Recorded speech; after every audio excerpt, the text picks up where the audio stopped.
Meeting of the East Brunswick Board of Education is now called to order. We'll begin with a roll call. Mrs. Becker. Here. Mrs. Chu. Here. Mrs. Lax. Here. Mrs. Shaw.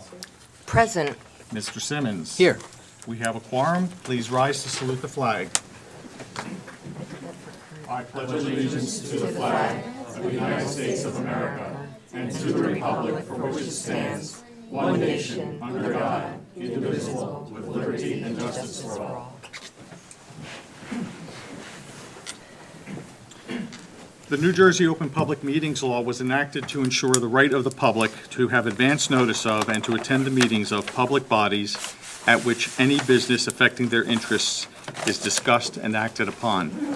In accordance with the provisions of this Act, the East Brunswick Board of Education has caused notice of this meeting to be published by having the date, time, and place thereof posted at the Board of Education offices located at 760 Route 18, East Brunswick, New Jersey.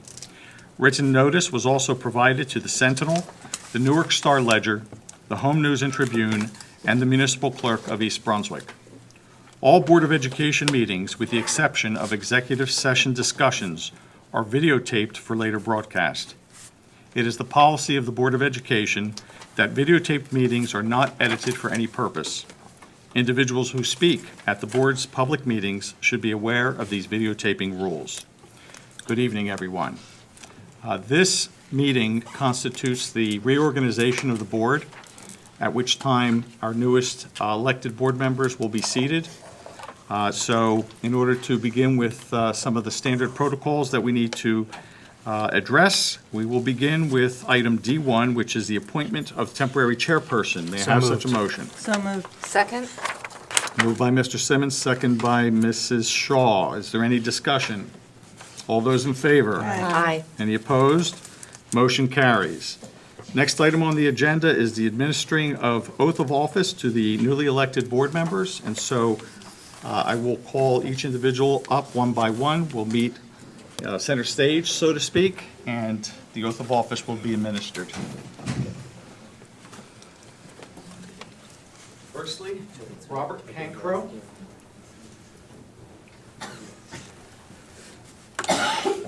Mr. Cancro, if you raise your right hand and repeat after me. I, Robert Cancro. I, Robert Cancro. Do solemnly swear. Do solemnly swear. That I will support the Constitution of the United States. That I will support the Constitution of the United States. And the Constitution of the State of New And Jersey. the Constitution of the State of New Jersey. And that I will bear true faith. And I will bear true faith. And allegiance to the And same. allegiance to the same. And to the governments established. And to the governments established. In the United States. In the United States. And this state. And this state. Under the authority of the people. Under the authority of the people. And I do solemnly swear. And I do solemnly swear. That I possess the qualifications. That I possess the qualifications. Prescribed by law. Prescribed by law.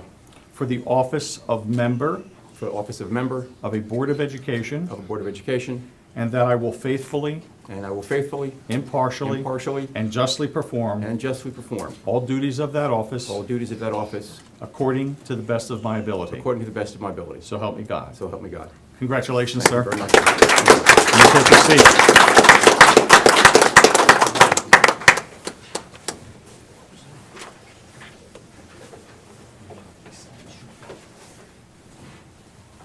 Li Wuhang. It's my wife, so.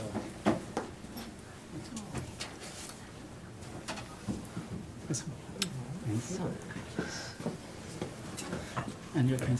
You may place your.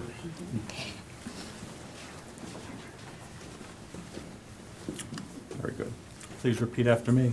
Thank you. I, Li Wuhang, I, Li Wuhang, do solemnly swear do solemnly swear that I will support the Constitution of the United States I will support the Constitution of the United States, and the Constitution of this state, the Constitution of this state. and that I will bear true faith I will bear true faith, and allegiance to the same, the allegiance the same, and to the governments established and to the government established in the United States in the United States and this state, and this state, under the authority of the people. under the authority of people.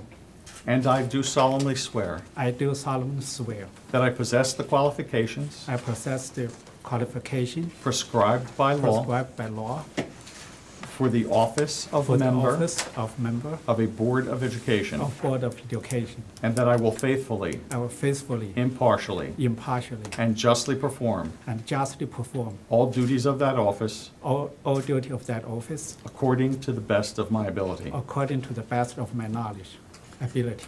That's it. So help me God. So help me God. Congratulations, sir. Thank you very much. Thank you. Please take your seat.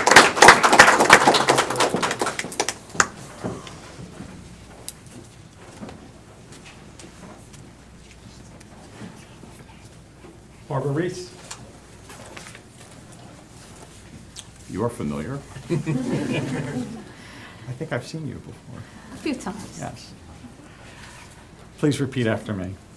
I, Barbara Reese, I, Barbara Reese, do solemnly affirm do solemnly affirm that I will support the Constitution of the United States that I will support the Constitution of the United States and the Constitution of the State of New Jersey, and the Constitution of the State of New Jersey, and that I will bear true faith that I will bear true faith and allegiance to the same and allegiance to the same, and to the governments established and to the governments established in the United States in the United States and this state and this state under the authority of the people. under the authority of the people. And I do solemnly affirm And I do solemnly affirm that I possess the qualifications that I possess the qualifications prescribed by law prescribed by law for the office of member for the office of member of a Board of Education, of a Board of Education, and that I will faithfully, and that I will faithfully, impartially, impartially, and justly perform and justly perform all duties of that office all duties of that office according to the best of my according ability. to the best of my ability. So help me God. So help me God. Congratulations. Thank you. Thank you.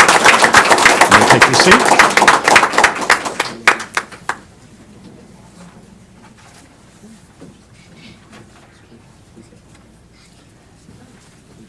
Chad Sealer. Please raise your right hand and repeat after me. I, Chad Sealer, I, Chad Sealer, do solemnly swear do solemnly swear that I will support the Constitution of the United States that I will support the Constitution of the United States and the Constitution of the State of New Jersey, and the Constitution of the State of New Jersey, and that I will bear true faith and that I will bear true faith and allegiance to the same, and allegiance to the same, and to the governments established and to the governments established in the United in States the United States and this state and this state under the authority of the people. under the authority of the people, And I do solemnly swear and I do solemnly swear that I possess the qualifications that I possess the qualifications prescribed by law prescribed by law for the office of member for the office of member of a Board of Education, of the Board of Education, and that I will faithfully, and that I will faithfully, impartially, impartially, and justly perform and justly perform all duties of that office all duties of that office according to the best of my ability. according to the best of my ability. So help me God. So help me God. Congratulations, sir.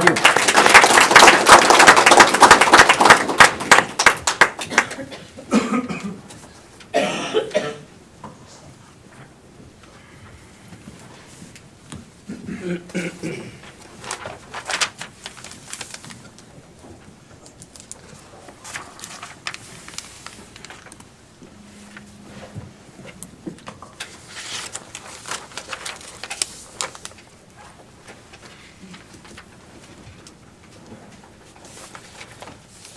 We now have a full complement of board members. And our next order of business is for the nomination for board president, and may I have such a motion? Mrs. Lax? I would like to nominate Todd Simmons for president. Todd is an incredibly dedicated board member and president, always making the needs of the district his highest priority. He has a proven track record of fighting for the educational interests of all of our district stakeholders. As a father of 3 children in our schools, he values education and brings that philosophy to his leadership style. He's passionate about this district and works tirelessly to not only maintain our great rankings, but to constantly strive to raise the bar of excellence in academics, athletics, and the arts. This board has accomplished a lot under his leadership, and now as we welcome our 3 new members, I'm confident that he will help to guide them in understanding the policies and procedures as they acclimate. He was a great resource to me when I first joined the board, and I'm sure he'll be the same for you. As a successful lawyer and CPA, Todd also brings a certain expertise and intellect to our deliberative process. This has been very beneficial in his fostering an atmosphere of open dialogue and thoughts exchanged. And while as 9 individuals we do not necessarily agree on every issue, he encourages us to share our views and discuss and disagree in a respectful environment. This board has enjoyed many accomplishments, and I look forward to starting this new chapter with our new members and a continued source of strength at our helm. I can't think of anyone more qualified to lead us. Is there a second for the motion? Second. Second by Mrs. Shaw. Are there any other nominations from the floor? Seeing none, may I have a motion to close the nominations? So moved. Moved by Mrs. Becker. Second? Second. Second by Mrs. Shaw. Is there any discussion? We'll take a roll call vote on the nomination of Todd Simmons for Board President. Mrs. Becker? Yes. Mr. Cancro? Yes. Mrs. Chu? Yes. Mr. Hong? Yes. Mrs. Lax? Yes. Mrs. Reese? Yes. Mr. Seeler? Yes. Mrs. Shaw? Yes. And Mr. Simmons? Yes. Motion carries. Congratulations.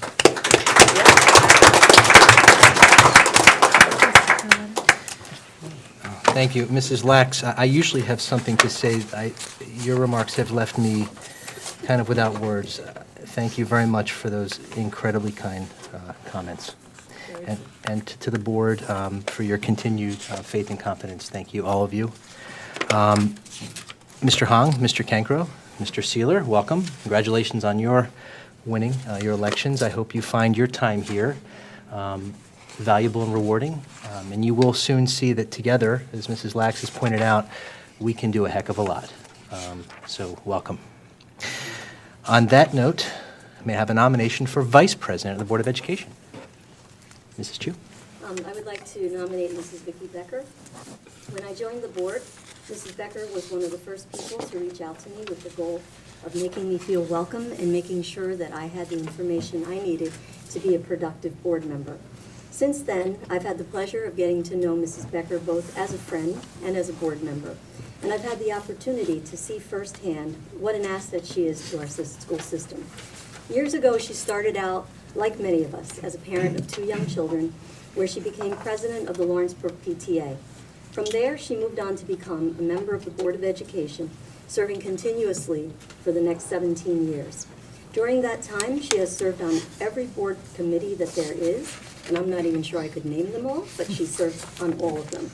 I have appreciated the perspective that she provides due to her deep knowledge and understanding of the issues, due to her genuine devotion to helping East Brunswick Public Schools to maintain its position as a top-performing school system, and due to her desire to represent the public and serve the needs of our community.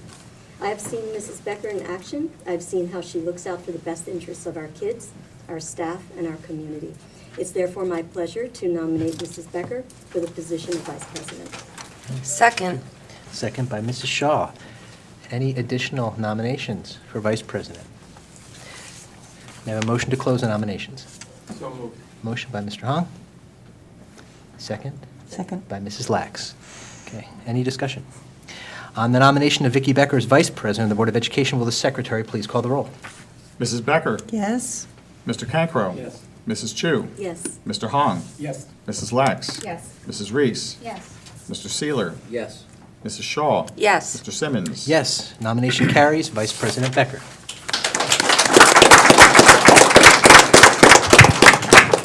Thank you.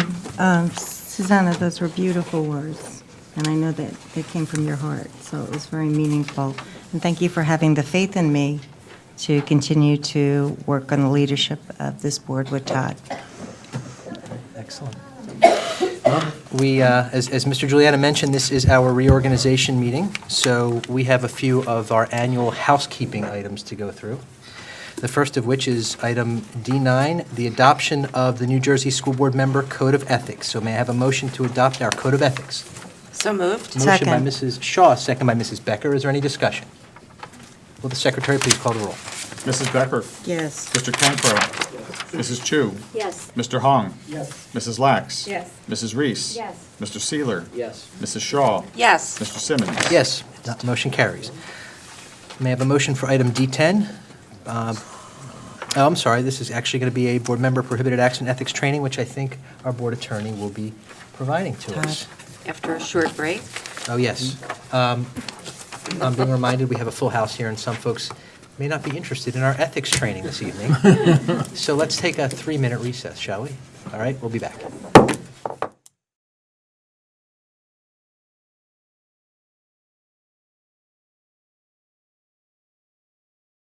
Okay, we're back.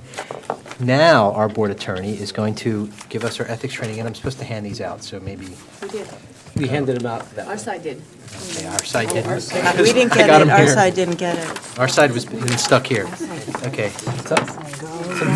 Thank you. This is the cool side. You got to do it from there. We're Oh, I the got to do cool it from there? side. Yeah. Promoted to the Yeah, you're on the cool side now, man. Cheer the B crowd on the left. Thank you, Mr. President, Superintendent, and all the board members for having me here tonight.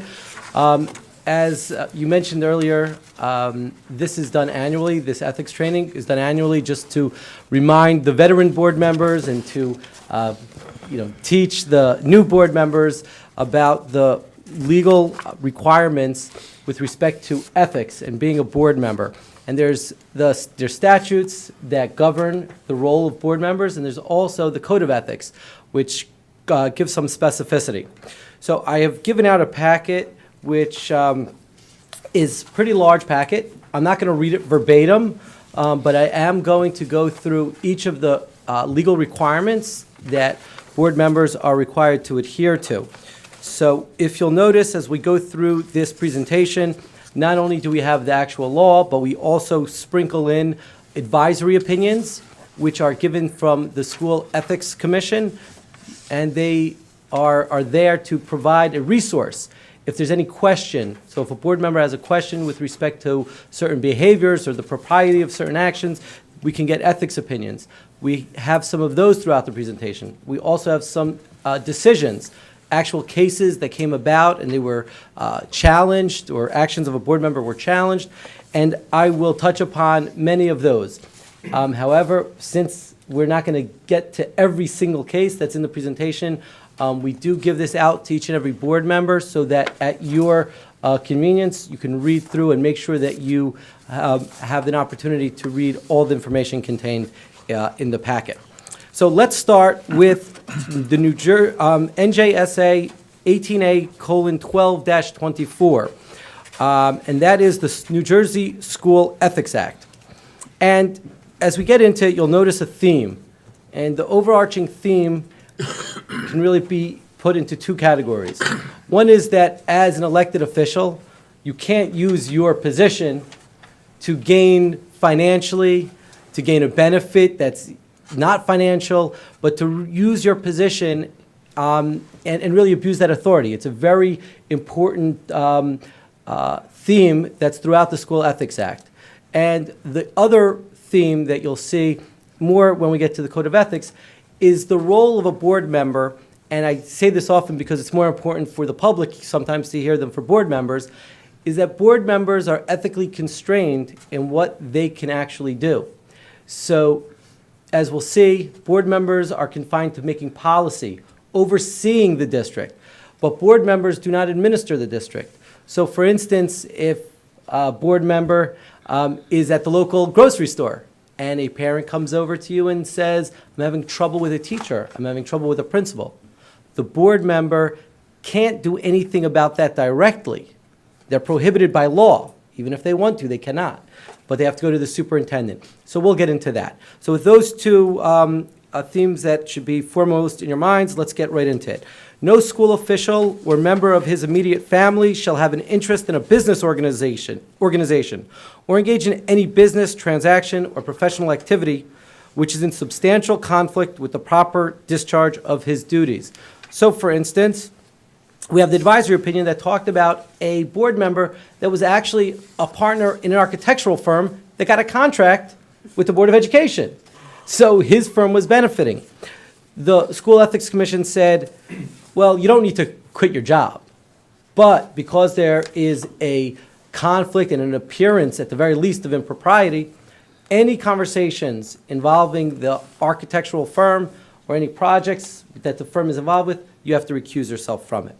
No school official shall use or attempt to use his official position to secure unwarranted privileges, advantages, or employment for himself, members of his immediate family, or others. In the case that's brought down here, somebody used their access to the business office to get information and addresses so that they could send political mailers out. So that was information that they were able to garner because they walked in and they were a board member. We'll see in another case, I'll just say it now, so we don't need to say it later. A board member was in some financial trouble. They couldn't get a line of credit. So what they did was they went to the bank that was the official bank of the district and said, hey, you know, I'm a board member, you get a lot of business. Maybe you'll extend me a line of credit. Shockingly, they found that to be unethical. So that's another example. No school official shall act in his official capacity in any manner where he or a member of his family or any business that he has an interest in, or if he has a direct or indirect financial involvement that might reasonably be expected to impair his objectivity or independence of judgment. No school official shall act in his official capacity in any manner where he or a member of his immediate family has a personal involvement that will create a benefit. So one of the classic examples is you have board members who may have family who are employed by the district. So you need to be very careful with that, because not only does it impact your, if it's a teacher, it doesn't just impact the principal, it impacts the assistant superintendent who oversees that principal. It impacts the superintendent who oversees the assistant superintendent. So we have advisory opinion, a famous advisory opinion, 07-06. A board member with a spouse who was a teacher's assistant. So it wasn't a teacher, but it was a teacher's assistant. But that teacher's assistant was supervised by a principal, who was supervised by the assistant superintendent, and who was supervised in turn by the superintendent. And indirectly supervised by 4 assistant principals would violate this act if he were to participate in the hiring and the employment decisions of the superintendent. So we're talking about a wife who was a teacher's assistant, and that prohibited the board member from being involved in the hiring of the superintendent, because, as we said, there is a chain of command that ultimately leads to the superintendent. One of the very common issues that arises is when it comes to contract negotiations. If a board member has a family member who is in the union, they can't be involved in those negotiations, and there's fairly strict rules about that as well. No school official shall undertake any employment or service, whether or not it's compensated, which might reasonably be expected to prejudice his independence of judgment in the exercise of his official duties. By the way, just as an aside, I didn't draft the laws, so I apologize that it always says his, it's always the masculine. It also applies to female board members as well, just in case anyone was curious. So I'm sorry it sounds a little sexist to always say his. It's not me. Yeah, we could have a party. Yeah. It actually says hers. You're just saying In, his. well, in this. Anyway, so one of the questions comes, and it's interesting, I actually just had that come to me a couple weeks ago, when a board member was the head of the PTA. And how does that work with respect to perhaps getting certain information that a board member has that could potentially, that is confidential and could potentially be a breach of confidentiality if they were to share that, but they had another role within the district. So you need to be careful, even if it's a service that's uncompensated, if it could prejudice your independence of judgment. So in the advisory opinion there, really quickly, a board member would not violate the act if she served as a co-facilitator of a special education parent discussion group, but she must remain mindful of her duty to maintain the confidentiality of any information that she acquires as a board member. So something to bear in mind. As we move on to page 3, no school official or member of his immediate family or business organization in which he had an interest shall solicit or accept any gift, favor, loan, political contribution, service, promise of future employment, or thing of value based upon an understanding that accepting such would influence him or was expected to influence him. However, this does not apply to political contributions, because it shall not apply to the solicitation of acceptance of contributions to the campaign of an announced candidate for elective office if the school official has no knowledge or reason to believe that the campaign contribution, if accepted, was given with the intent to influence him in the discharge of his official duties. So this should be pretty obvious. You can't take bribes. But we'll see how, if you look at policy guideline number 1 from the School Ethics Commission, we see how seriously this is taken. And I think it's important for members of the public to understand just how seriously this is taken. If you look at the policy guideline 1, a board member may not accept offers of meals or entertainment that are limited to clients or customers of the vendor. If attending a conference, board members may attend hospitality suites or receptions, provided they are open to all persons attending the conference. So, for all the faithful viewers out there who watch these meetings, you know that every year there's a school boards convention in Atlantic City, where board members from all around the state, probably thousands from school officials from all around the state converge, and they attend classes and they go to seminars. And as part of that, there's hospitality suites and there's receptions and there's meet and greets. And board members are able to go because any invitation that they receive should be, and people are pretty careful about this, open to the public. So a law firm, an engineering firm, an auditing firm, if they have a reception, they cannot limit it to only those boards that they represent and they work with. It has to be open for all. No school official shall use or allow to be used his public office or employment or any information not generally available to the members of the public for which he receives or acquires in the course and by reason of his office or employment in order to secure financial gain for himself or any member of his immediate family or business organizations with which he is associated. That's the case we talked about before. That board member was able to go to the bank and use his influence because he was a board member, and he was censured. No school official or business organization in which he has an interest shall represent any person or party other than the school board or school district in connection with any cause, proceeding, application, or other matter pending before the district. This provision shall not be deemed to prohibit representation within the context of official labor union, or similar representational responsibilities. So as we said before, a board member may serve as the president of the local PTA, but she has to make sure that she does not represent the PTA before the board in any manner. Just a quick note. This is very important to note.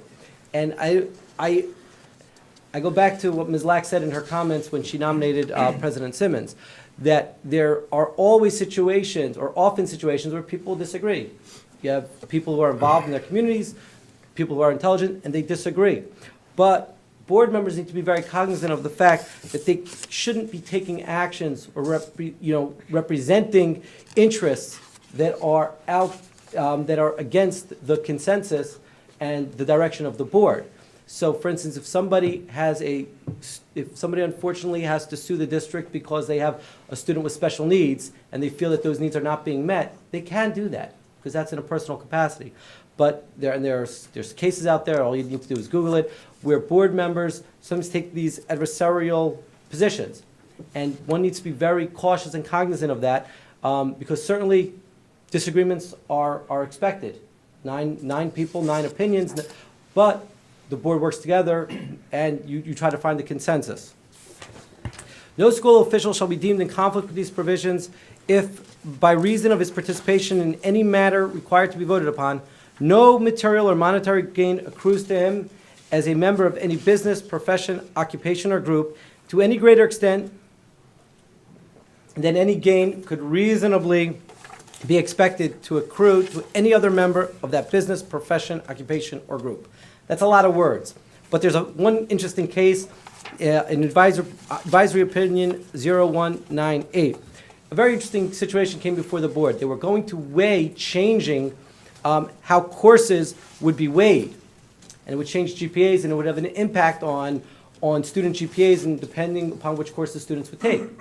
So if a board member, this is in a high school, if a board member has a student in the high school, one might think, well, they shouldn't vote on that because it would help their child. School Ethics Commission said, no, they could vote on it because their child won't be helped any more than any other child. They'll still have to make the decisions with respect to the courses. However, if the policy would be retroactive, and all of a sudden that board member's students would get a benefit because their courses would be given greater weight.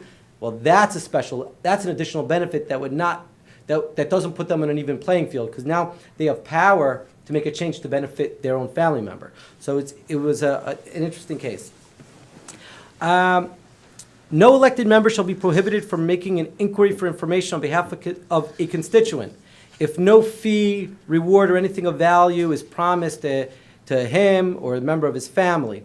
So as we'll talk about before, a little later, but we referenced before, inquiries come, there's a process in place for which board members must channel those inquiries. It's a very important thing.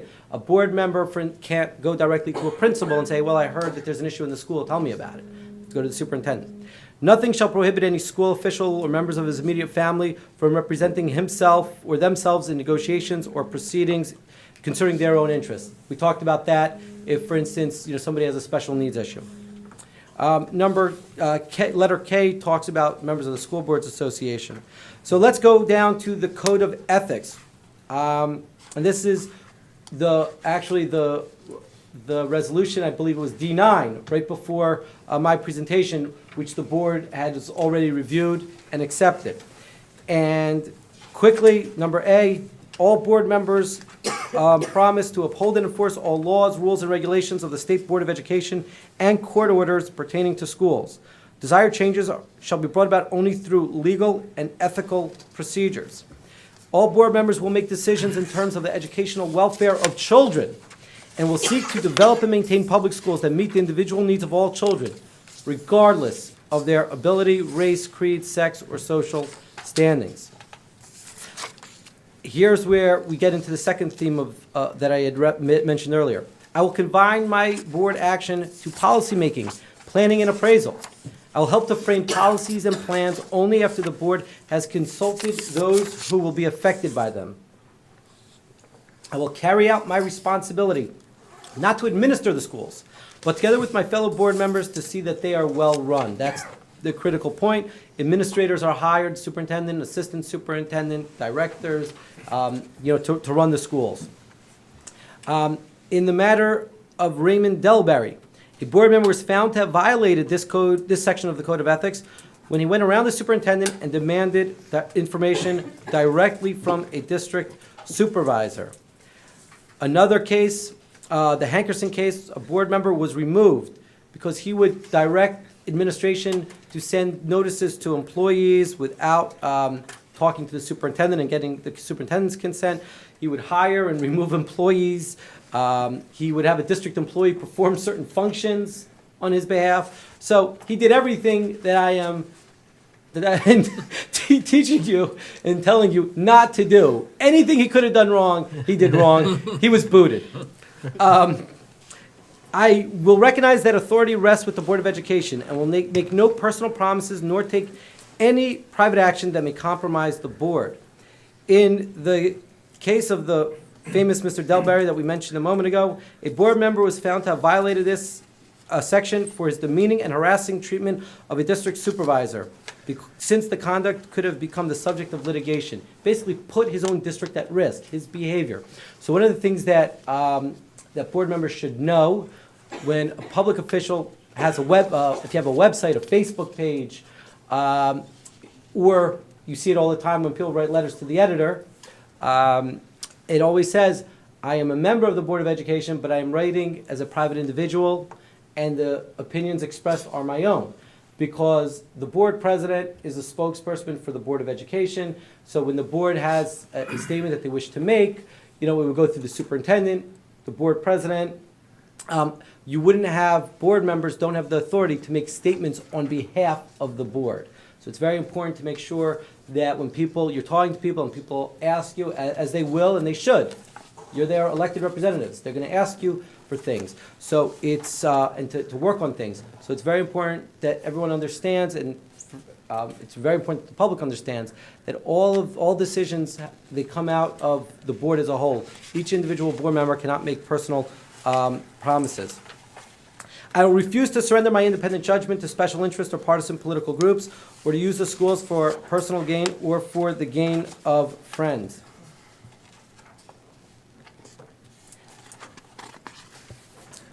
In the case just at the bottom of page 5, board members surrendered their independent judgment to the local education association when they criticized the food service that was provided because the union had opposed it on television, and these board members did it prior to voicing their concerns to the full board and the superintendent. So they had an issue, and before they went through those, as we talked before, the legal and ethical channels and procedures to try to resolve the issue and say, hey, we have a problem with the food service, what can we do about it, let's explore it, they went public, and that was held to be inappropriate.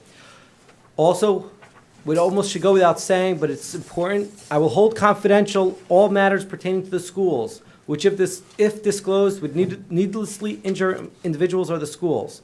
In all other matters, I will provide accurate information and in concert with my fellow board members, interpret to the staff the aspirations of the community for its school.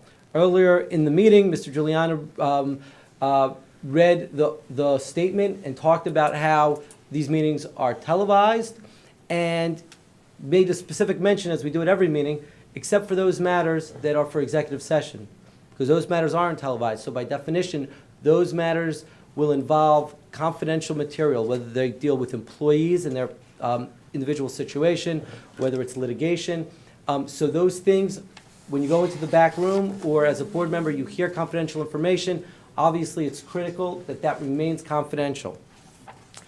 I will vote to appoint the best qualified personnel available after consideration of the recommendation of the Chief Administrative Officer, which is the superintendent. By law, the board cannot come in one day and decide we've met a wonderful young lady and we would like to hire her as a teacher. Cannot do it, even if it's 9-0.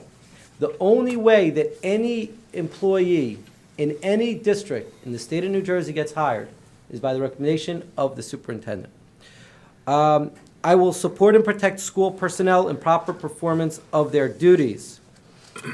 In that case, a board member violated the code of ethics when they made a derogatory statement regarding a teacher's lesson on the Holocaust at a public meeting of the school board. The commission found that she failed to support and protect school personnel in the proper performance of their duties, and she was reprimanded. This is what I just mentioned earlier. I will refer all complaints to the Chief Administrative Officer and will act on complaints at public meetings only after failure of an administrative solution. And in the matter of William Lon, C-25-05, a board member violated the code when he went directly to the guidance secretary and asked for copies of SAT reports, went into the boys' locker room to inspect the lockers, and when he took a parental complaint directly to the principal rather than the superintendent, the board member was censured. And board members, if you leave with nothing else today, I really advise you do not go into the boys' locker room. That is really not a good thing. At the bottom, we talk about the annual requirement to file your financial and personal disclosure statements, and board members have been disciplined for failing to file that statement.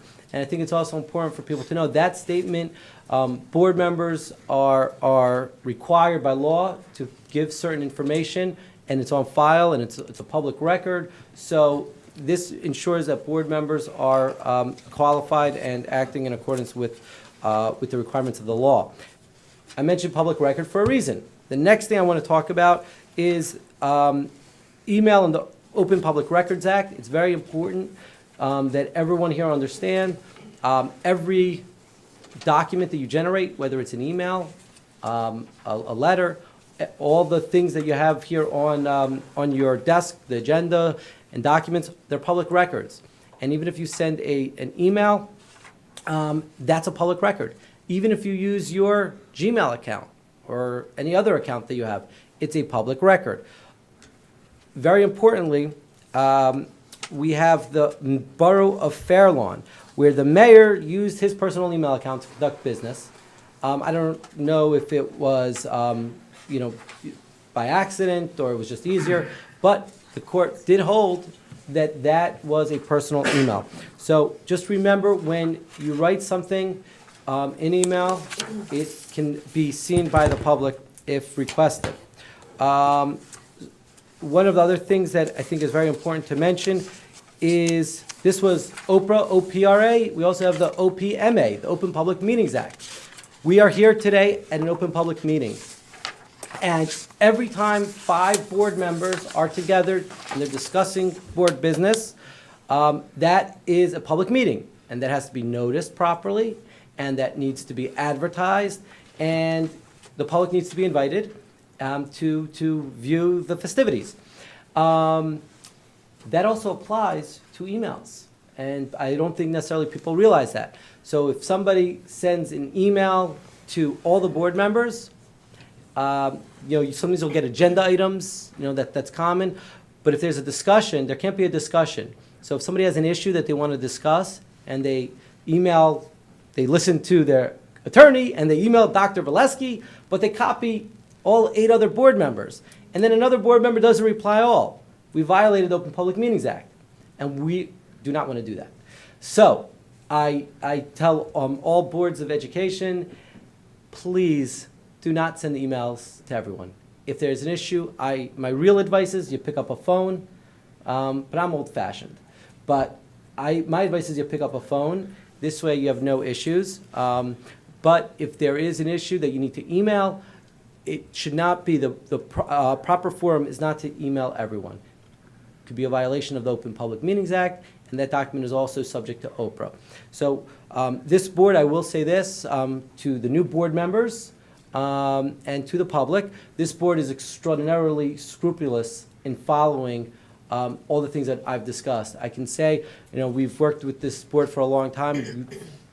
I'm not going to knock on wood because I'm not going to jinx anything, so I just say it proudly. We've never had any issues with any ethical, even concerns. The board members here are really the best when it comes to that. That really covers it.